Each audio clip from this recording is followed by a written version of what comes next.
Hey guys, iMAT here. In today's video we have the DT Ultra 4 Pro up against the H26 Ultra Plus. In this video we'll be comparing both of these models to see which one is a better option for you. But before starting today's video, if you're new to the channel, a subscribe would be highly appreciated. Starting from the body, both of them come in 49mm size and the body is really well designed. And both of them are also perfectly compatible with the Watch Ultra accessories, so you can also buy the cases sold online. Not just the cases, the straps also work pretty well with them, and the strap locks also work really well, and the straps won't come out until you press the lock button. Both of them are using an AMOLED display. But when it comes to the refresh rate, the DT Ultra 4 Pro looks better. It feels smoother compared to the H26 Ultra Plus, as the H26 Ultra Plus shows sluggish behavior in a lot of places. But still, the colors are really good on both of them, and the displays are really vibrant. Also, when it comes to the size of the displays, both of them are using similar sized displays. The H26 Ultra Plus might look a bit different since it's using a black body, but as far as I can check from the naked eye, both of them are using similar sized displays. Taking advantage of the AMOLED display, both of them have added the always on display options, but they are quite dim, and because of such low brightness on the always on displays, both of them can give you around 2 to 4 days of battery life. Both of them take the inspiration from the latest OS26. They have tried to implement the OS26 liquid glass UI. In my opinion, the DT Ultra has done a better job.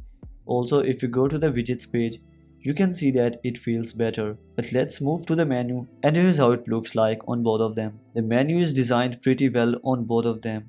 It's really smooth, the icons are quite similar, and overall it looks really nice on both of them. We also get the new interface in many applications like the sports mode, and here's how it looks like on both of them.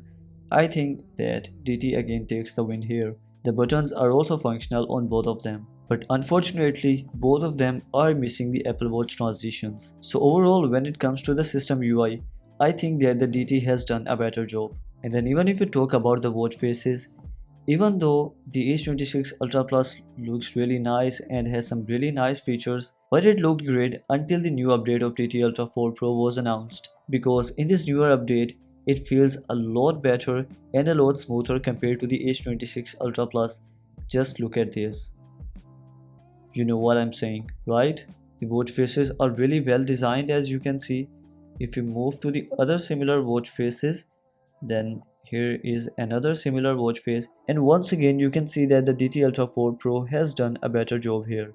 Although one thing which is better in the H26 is that you can change the color of the watch faces in it, which is not possible in the DT Ultra 4 Pro. DT Ultra 4 Pro also comes with the offline dial market, where you can install the watch faces directly in your smartwatch. But the watch faces collection available in the offline dial market is not as good as it looks. For example, you might be seeing some amazing watch faces on the front, but as soon as you go in, you won't find those watch faces here. In the normal screen time, both of them have given the timeout off or always on option, which means the display can stay on the home screen until the battery runs out, which is amazing for everyone who likes an always on display option for the watch faces. Do remember, this is DT's first OS26 update, which added the latest features like custom always on dials, new watch faces, and a new theme for the control center, the menu, and also the widgets page. I've already dropped my full review of this new update. If you're interested, you can find its link in the description box below. If you're interested in the pedometer and the oximeter test, you can find the full reviews linked in the description box below. After that, both of them come with local storage inside them. To transfer the files in the H26 Ultra Plus, you will have to use your smartphone, which is a dead slow process, and the storage is also really low. You can hardly add 5 to 6 songs files in it. Then if you have added a lot of songs, you cannot add many pictures, otherwise you can add about 100 pictures in it. And other than that, you can store TXT files.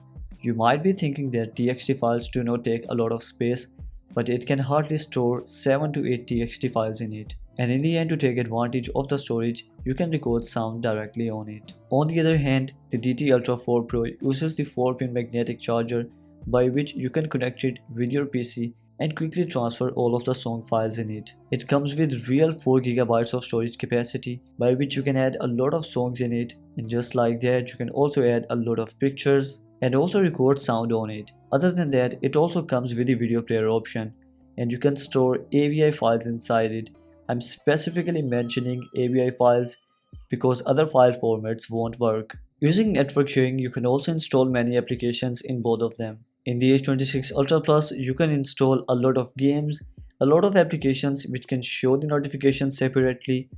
And other than that, we also get the WhatsApp, ChatGPT, and many other options like this, including the Google Maps. While on the other hand, in the DT Ultra 4 Pro, you can only install Translate, Google Maps, and the WhatsApp application. Then we also get many utility applications inside them. Starting from the weather application, it never works for me in the H26 Ultra Plus.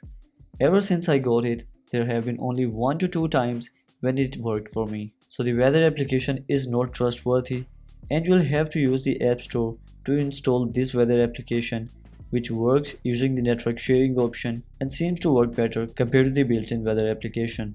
And comparing it with my iPhone, the values shown on the H26 are more accurate. Then we get the timer option. Both of them allow adding time according to your need, and when the timer ends, both of them do not ring but vibrate continuously. We also get the calendar application in both of them, but unfortunately both of them do not have the option to add events here.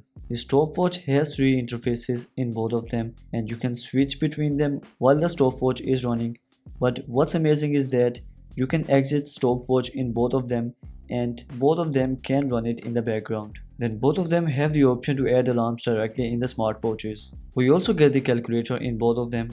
Everything works fine, but when you try to add a specific percentage in the number, it won't work on either of them. For example, if I'm gonna do 15 plus 12%, it will show incorrect value. And just like this, if I do the same on the H26 Ultra Plus, it will show incorrect value. In the end, talking about the battery life, both of them can provide you about 2 to 4 days of battery life with the always on display enabled, and without it, both of them can easily give you around 8 to 10 days of battery life. So guys, that's all from today's video. In my opinion, the DT Ultra 4 Pro is a great option since it comes with 4GB of storage capacity. The overall UI is designed better than the H26. It also has a great battery life, and do remember, it's the first update for the DT Ultra 4 Pro, while the H26 Ultra Plus has already got 6 to 7 updates. If you're interested in checking out all of the features in these smartwatches, then the full reviews are also linked in the description box below. I would recommend you to check them out before making a decision. To purchase either of them, I would really appreciate if you can use the links given in the description box below. For the upcoming videos, make sure to hit the subscribe button and turn on notifications. I will see you in the next one.